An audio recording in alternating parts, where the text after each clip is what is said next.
Je suis au musée Fernand Léger. Les salles sont très agréables, elles sont fraîches. Composition aux deux oiseaux de Fernand Léger vers 1955. J'aime beaucoup. La baigneuse vers 1932. La forêt en 1942 quand Fernand Léger était aux États-Unis et a passé un été dans le New Hampshire.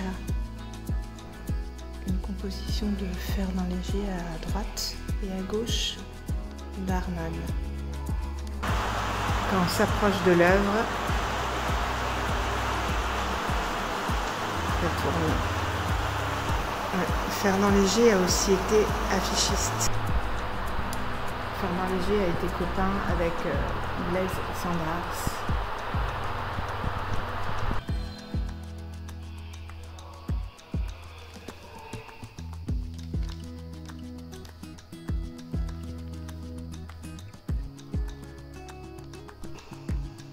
Fernand Léger et la Joconde en 1930. Raymond Hins et la petite boîte d'allumettes. À gauche, c'est Niki de Saint-Phal et à droite, Fernand Léger. Fernand Léger était aussi céramiste.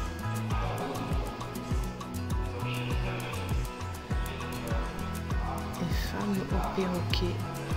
Couleur en dehors.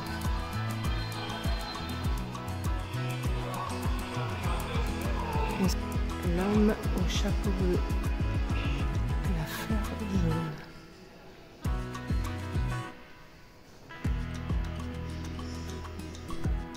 Les céramiques de 1954 de Fernand Léger et Roland Brice. La danseuse bleue. La danseuse bleue en 1932.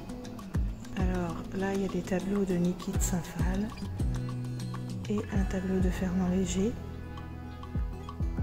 C'est celui en bas à gauche qui a été réalisé par Fernand Léger pour le stade de Hanovre.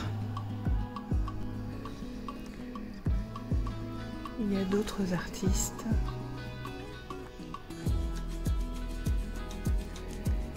Exposés. Les plongeurs polychromes de Fernand Léger. Fernand Léger, les trois musiciens, ça me fait penser un peu à Botero aussi. Alors là, c'est un mélange de tableaux de Niki de Saint-Phal et de Fernand Léger autour du thème des danseuses, des acrobates et des musiciens. Fernand Léger s'est beaucoup intéressé au cirque. Donc le tableau en bas à droite, le cirque.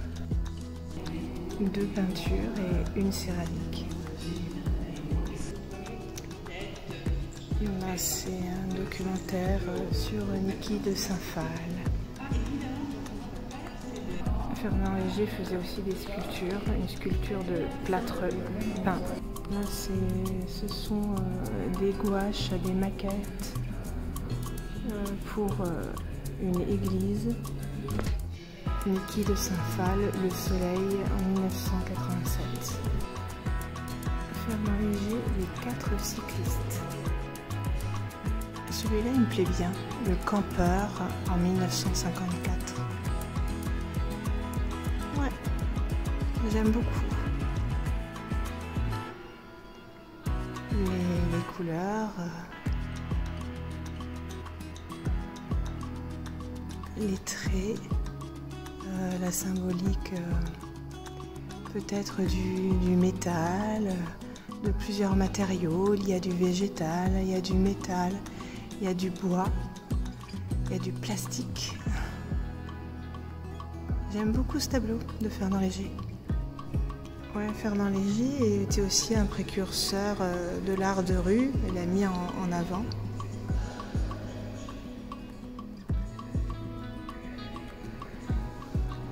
Je n'aurais certainement pas pu faire les formes colorées et les dessins au trait noir sans connaître Fernand Léger. C'est Keith Haring qui dit ça. Ah, il y a toute sa biographie exposée. Le transport des forces en 1937.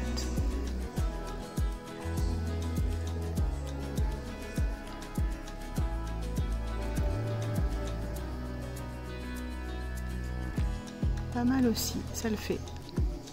Haut relief en terre cuite émaillée de Fernand Léger avec 25 éléments.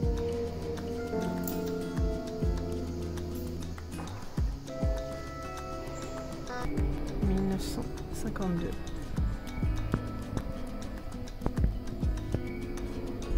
Oui, là il y a une vidéo qui montre en détail la peinture des forces de travail. Les constructeurs en 1950.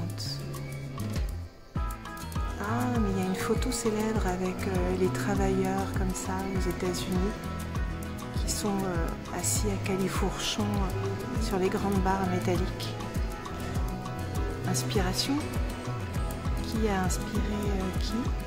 Je ne connais pas la date exacte concernant cette photo, donc je ne peux pas me prononcer. Cet art mural est devenu un des côtés assez nouveaux de l'exposition de 1937. L'événement est d'importance car la résurrection de la collaboration des trois arts, architecture, peinture, sculpture, travail d'équipe, vers les buts plus ou moins sociaux. Une citation de Fernand Léger à la conférence prononcée à Helsinki en 1937. Projet pour une peinture murale en 1952. Il a fait énormément de peintures murales. Un autre projet pour une peinture murale en 1951 intitulé Vulcania.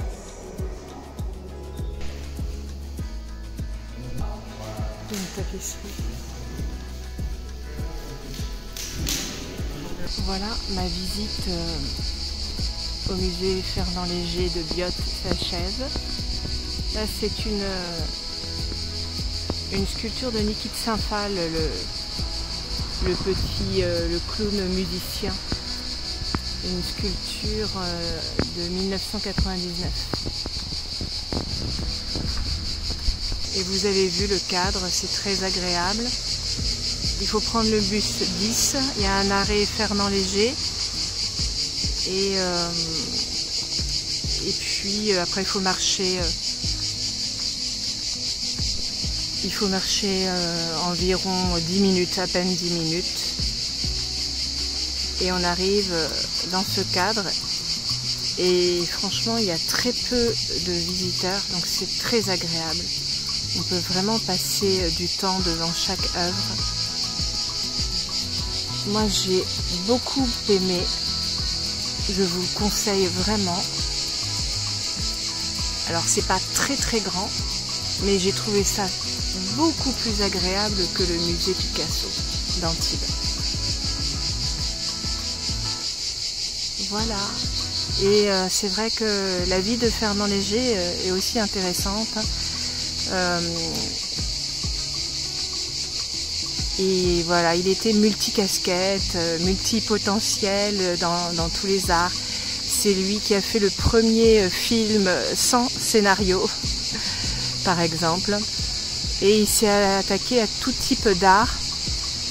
Et c'est vrai qu'on parlait aussi de lui en parlant du tubisme, pour prendre le terme de cubisme, et avec les tubes, parce que on voyait pas mal de figures géométriques en forme de tube dans ses peintures. Mais on reconnaît aussi son attrait pour Paul Cézanne, son inspiration pour Paul Cézanne. Et aussi son épouse, qui était d'origine russe, qui était née au Bélarus ou en Biélorussie, comme vous voulez, était aussi une grande artiste. Là, il n'y avait pas beaucoup, et je n'ai pas vu de peinture d'elle, mais pourtant c'est elle qui a permis que ce musée existe. Le tarif, c'est 5,50 € pour l'entrée. Non, 7,50 €. 7,50 € parce qu'il y avait d'autres artistes exposés. Sinon, c'est 5,50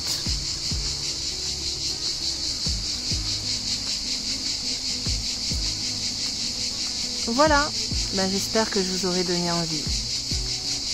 Au revoir, salut.